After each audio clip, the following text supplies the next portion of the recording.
I'm getting ready to start my fall garden, and I'm going to start out with some tomatoes. I've already got some butternut squash planted, and they all came up. I showed them to you the other day, but I'll show you some of the things that I use to save some money when it comes down to planting your garden, especially when you're getting your seeds started.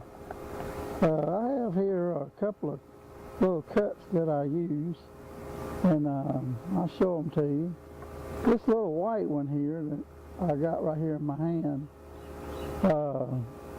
they're about, I think they hold about a cup of water, and they're about $1 for like 50 or 100 of them up at Dollar General.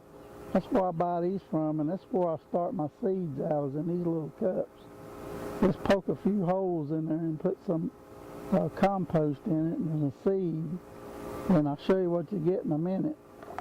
This little red cup here, this is what I transfer them into, and get some, you can put a little more compost in here, and it helps get them on bigger so you can plant them. I got a pack of seeds here that I bought online. I think I give like $1.50 for 100 of these, and these are big beef tomatoes. And this is what you can use to start your seeds out in. Let me show you what I got. This tomato plant that I got here, I started that tomato plant out in the 9th of this month. It's 20 days old.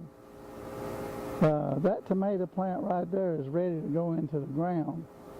And I got another one here, same type of tomatoes. They're both big beef tomatoes. I could transplant that one, but there's no need. It's about time to put him in the ground along with this one. And this results you can get when you get started. That little tomato plant right there, if you bought that at one of your big box store, that tomato is going to cost you about anywhere from $3 to $4 just for that little tomato plant right there. But that pack of seeds that I just showed you, there's 100 seeds in there. And if you just get some of these cups that I showed you, you can and put you some potting soil in there. This is what you can use to get a good result without a whole lot of expense. This product that I have here is mushroom compost, and it's about $4 a bag, and I buy it at Lowe's. There's a whole lot of compost in there, and this is what I use to start my seeds in. It's got all the things you need to get your plant started with, and I've always had a lot of success using this as opposed to using a starter mix. And out here in summertime, you don't have so much trouble getting seeds to start. You don't need a grow closet because it's plenty warm. But that tomato plant that's right there in that cup, like I told you a while ago, that tomato plant is 20 days old, and it's ready to go in the ground. I also use this Miracle Grow, and that is a tomato formula, and it will grow tomatoes and squash and cucumbers. You can use that formula right there on about every vegetable that you're growing. It surely makes a difference. Yeah, those products I was showing you, the mushroom compost and the Miracle Grow and things like that, that's things you can use to grow you some vegetables to eat. I realize some folks don't have a big place to grow a big garden, but and will still like to eat fresh vegetables and things.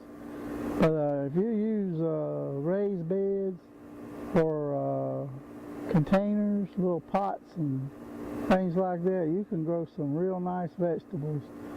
If you use a correct potting soil, use a potting soil that has moisture control, you can mix some of that compost in with it, along with with you Miracle Grow and using some basic 10-10-10 fertilizer and just those couple of items, you can grow a real successful garden. I use a 2x4 raised bed or a 3x3, and it just takes very little space to build one and put in your yard. So I can assure you, you can grow some real nice vegetables for your table without a whole lot of expense. But that's my program for today. I hope y'all have a safe weekend.